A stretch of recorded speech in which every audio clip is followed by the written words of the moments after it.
नमस्कार दोस्तों। एक कोर्ट हियरिंग, एक शब्द और फिर पूरा इंटरनेट फट पड़ा।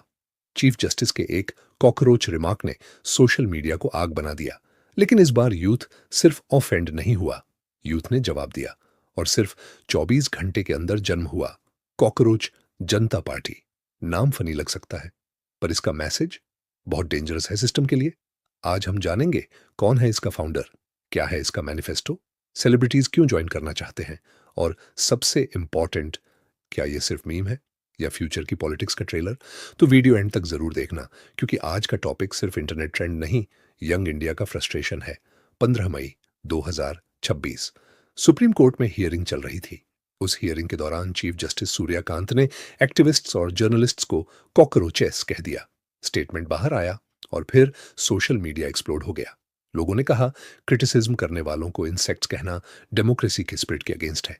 बाद में रिमार्क विड्रॉ भी हुआ, लेकिन तब तक देर हो चुकी थी, क्योंकि इंटरनेट ने इंसल्ट को मूवमेंट बना दिया। और तब एंट्री होती है अभिजीत दिपके की।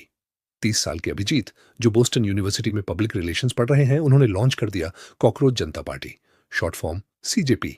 और देखते ही देखते ये मीम मूवमेंट वायरल हो गया। लाखों यूथ इसके साथ कनेक्ट करने लगे। क्यों?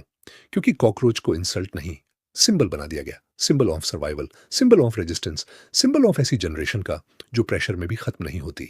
अब आते हैं सबसे एक्सप्लोसिव पार्ट पे, सीजेपी का मैनिफेस्टो।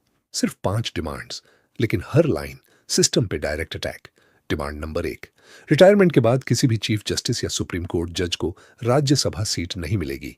मतलब पावर खत्म तो रिवॉर्ड भी खत्म। यूथ का सवाल सिंपल है, आम आदमी रिटायर होकर पेंशन पे सरवाइव करे और पावरफुल लोग रिटायरमेंट के बाद भी पावर एंजॉय करें। क्यों? डिमांड नंबर 2, अगर लीजिटिमेट वोट्स डिलीट हुए तो इलेक्शन कमिश्नर पर स्ट्रिक्ट एक्शन। ये डिमांड डायरेक्टली डेमोक्रेसी और इलेक्शन ट्रांसपेरेंसी को टारगेट करती है। डेंजर्स? हाँ। बोल्ड? बिल्कुल। डिमांड नंबर 3, विमेन को पार्लियामेंट और कैबिनेट में 50% रिजर्वेशन, नॉट टीज, सीधा 50।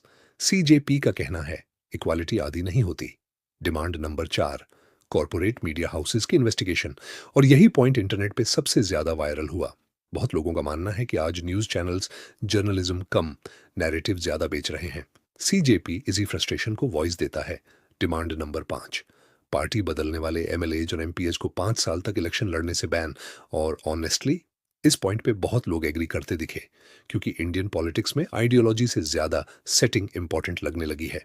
ये मैनिफेस्टो फनी नहीं लगता, ये एक एंग्री जनरेशन का ओपन लेटर लगता है। अब सुनो मेंबरशिप रूल्स, और यहीं से समझ आता है कि जेएनजी इंटरनेट को वेपन की तरह यूज करना जानता है। रूल नंबर 1, अनएम्प्लॉयड हो, चॉइस से, मजबूरी से या सिस्टम की वजह से। रूल नंबर 2, लेजी हो, फिजिकल एफर्ट कम लेकिन overthinking unlimited. Rule number 3, chronically online, minimum 11 घंटे internet, bathroom breaks allowed. Rule number 4, professional ranting आनी चाहिए। सुनने में मीम लग रहा है, पर एक्चुअली ये इंडिया के अनएम्प्लॉयड यूथ का इमोशनल डिस्क्रिप्शन है। इंजीनियरिंग, एमबीए, ग्रेजुएशन, डिग्रीज बढ़ रही हैं, जॉब्स कम हो रही हैं, और इंटरनेट पे बैठकर सिस्टम को रोस्ट करना ही कोपिंग मैकेनिज्म बन गया है। सीजेपी इसी पेन को ह्यूमर में कन्वर्ट करता है। अब मूवमेंट वायरल हुआ तो सेलिब्रिटीज भी आ गए।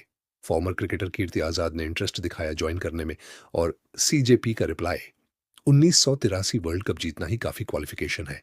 इंटरनेट ने उस रिप्लाई को इंस्टेंट वायरल कर दिया।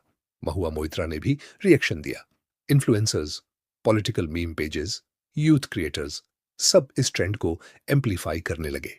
और यही डेंजरस पार्ट है, क्योंकि इंडिया में पहली बार एक मीम मूवमेंट पॉलिटिकल लैंग्वेज बन रहा है। अभिजीत दिपके ने एक इंपॉर्टेंट स्टेटमेंट दिया। उन्होंने कहा, इंडियन जेनजी को अंडर एस्टिमेट मत कीजिए। यह जनरेशन पॉलिटिकली अवेयर है और पीसफुली डिसेंट करना जानती है।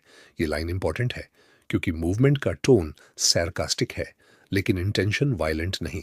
ये अकाउंटेबिलिटी मांग रहा है, और ऑनेस्टली इसी वजह से ये मूवमेंट लोगों को रिलेटेबल लग रहा है। अब सबसे इंपॉर्टेंट सवाल, क्या कॉकरोच जनता party officially legal political party है?